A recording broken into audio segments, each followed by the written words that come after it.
तक तो नोटिस की बातें सिर्फ मीडिया, सोशल मीडिया इसी से मिली है। लेकिन आप विश्वास रखिए, अगर पार्टी का नोटिस हमें मिलता है औपचारिक रूप से, तो पूरी विनम्रता के साथ में स्थिति को अपनी स्पष्ट करेंगे। हमारी क्या सोच थी, क्या माहौल था, इसके बारे में बात करेंगे। लेकिन फिर मैं इतना कह सकता हूँ, आज जो कुछ हुआ है वो देश की राजनीति में एक मिसाल के रूप में लंबे समय तक कायम रहेगा कि कोई विनम्रता का इतना साहसिक कदम नहीं उठा सकता। मुख्यमंत्री तो बहुत बड़ी बात है, छोटे सा कार्यकर्ता भी नहीं उठा सकता। ये सभी के लिए अनुकरणीय है। जिन्होंने गलती करी है तो अभी करी है कि पहले करी है, उन सब के लिए भी एक उदाहरण है जो सबको इसको फॉलो करना चाहिए। भाई साहब, दो महत्वपूर्ण चीजें हैं दो महत्वपूर्ण चीजें कि अशोक गहलोत जी ने जो बाइट दी दिल्ली में, उसमें उन्होंने साफ कहा कि पार्टी लाइन से हटके जो चीजें हुई उसके लिए मैं माफी मांगता हूं। परसेप्शन ये बनाया गया पूरे देश में कि अशोक गहलोत सीएम ही बना रहना चाहते हैं, जबकि ऐसा नहीं है। और ये मैं जानता हूं कि मुझे कितना दुख है। आप नजदीक रहे हैं तो आप बता सकते हैं बेहतर कि दुख कितना है। इतना दुख है कि 25 तारीख की रात को वो ठीक से सो नहीं पाए। हम जब उनसे मिलने गए 25 तारीख को, उनके मन में एक ही पीड़ा थी, यार मैडम को कितना दुख हो रहा।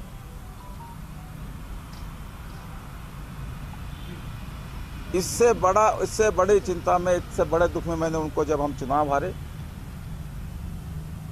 चाहे वो 2003 की बात हो, चाहे वो 2013 की बात हो, तब भी मैंने उनको इतना दुख में नहीं देखा जितने दुख में मैंने उनको उस दिन देखा था। इसलिए उन्होंने जो कहा कि मेरे दुख को कोई जान नहीं सकता, ये आत्मा से कही उनकी बात है। और मैं समझता हूँ कि जब वो बोल रहे थे, उनकी आत्मा उनके शब्दों में निकल रही थी। इससे बड़ा उदाहरण देश की राजनीति में नहीं उस दिन देखा था। इसलिए उन्होंने जो कहा कि मेरे दुख को कोई जान नहीं सकता, ये आत्मा से कही उनकी बात है। और मैं समझता हूँ कि जब वो बोल रहे थे, उनकी आत्मा उनके शब्दों में निकल रही थी। इससे बड़ा उदाहरण देश की राजनीति में नहीं है। 25 तारीख की जो घटना हुई है, वैसे उसकी जिम्मेदारी ली है क्या मुख्यमंत्री ने, जो माफी मांगी है? उन्होंने कहा भाई सीएलपी का लीडर में, मुख्यमंत्री में, तो प्रस्ताव पारित होना चाहिए था। कांग्रेस की परंपरा है, नहीं हो पाया तो नैतिक रूप से मैं उसकी जिम्मेदारी ली।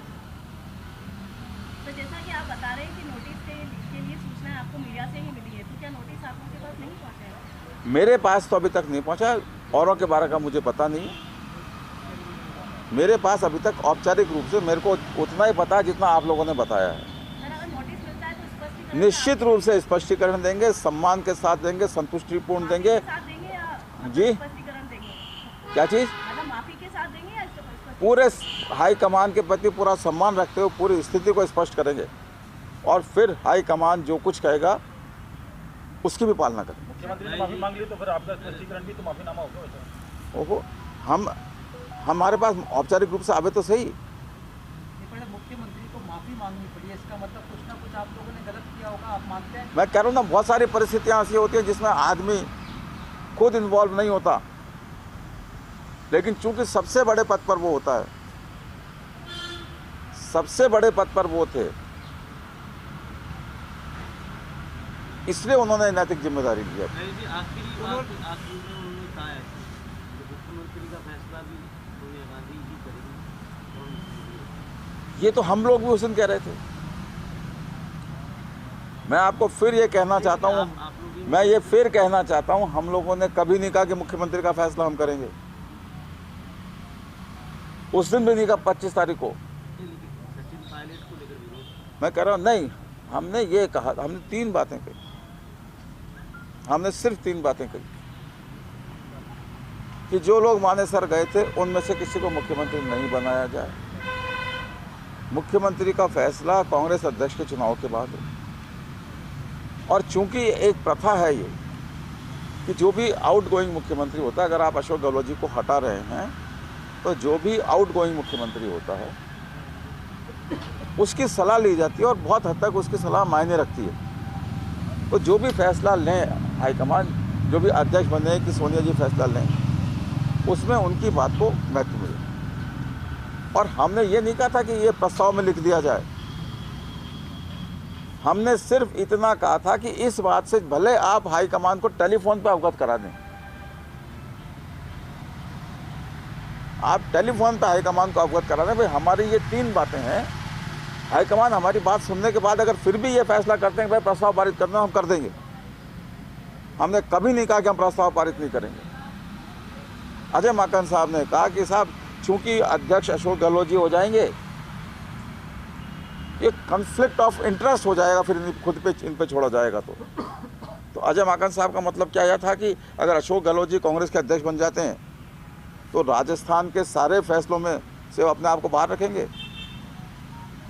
ये हम उस वक्त समझ नहीं पाए। इस बात को अगर हमें नोटिस मिलता तो औपचारिक रूप से जब अगर नोटिस मिलता तो हम इस बात को भी उठाएंगे कि भाई ये कॉन्फ्लिक्ट ऑफ इंटरेस्ट क्या है, ये कृपा करके हमको समझाया जाए। हमने तब भी नहीं कहा कि हम हाईकमान के किसी आदेश का अवहेलना करेंगे। हमारा सिर्फ इतना कहना था कि हाईकमान तक हमारी बात पहुंचा दी जाए, और चाहे अभी पहुंचा दें, अभी नहीं पहुंचाते हैं तो आप बाद में पहुंचाते हैं। हाईकमान सुनने के बाद जो फैसला देता है, हाईकमान अगर ये कहते हैं कि भाई ठीक है हमने सुन ली, आप 1 लाइन के प्रस्ताव पे सहमति बनती है तो आप बताइए, हम 1 लाइन के प्रस्ताव पे सहमति दे देंगे। हमने कभी नहीं कहा कि हाईकमान की आज्ञा मानने में हमें कोई परेशानी नहीं।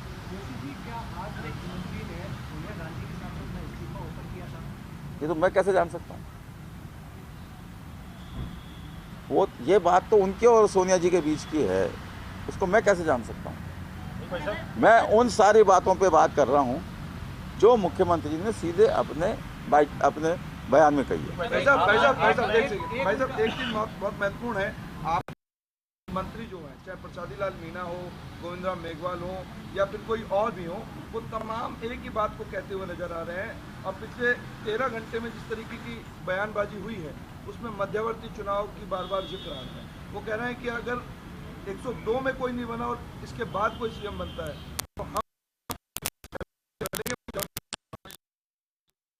तो हम आज भी क्लियर है। देखिए सुनिए, लेकिन भाई साहब जो आप लोगों ने किया, इस्तीफा दिया और उसके बाद में ये तमाम जो घटनाक्रम हुआ, आप लोगों को नोटिस भी मिला, आलाकमान भी नाराज हुआ, लेकिन जो पायलट गुट के जो विधायक हैं वो सभी बड़े बोल रहे हैं, इससे पार्टी की छवि खराब हो रही है। अब जैसे कल रात को वेद प्रकाश सोलंकी ने बोला धर्मेंद्र राठौर को रजिस्टर्ड दलाल बता दिया। अब मैं क्या कहूँ, हम वही बोलते हैं जो हमारे अंदर होता है। क्या उन पर भी कार्रवाई होनी चाहिए? मैं क्या कह रहा हूँ, हम ये सारी बातें आएंगी। औपचारिक रूप से मिले तो सही नोटिस, किस बात का जवाब दूंगा आप बताओ? ये तो मैं किसी एमएलए ने कहा उसकी शिकायत करने जैसा हो गया। मैं किसी की शिकायत नहीं कर रहा। इन सारी बातों का समावेश, किसने क्या कहा, हमसे अगर जवाब मांगा जाएगा, धर्मेंद्र राठौड़ जी के बारे में कहा तो धर्मेंद्र राठौड़ जी जवाब देंगे, उसमें यह भी शामिल आएगा कि किसने क्या कहा।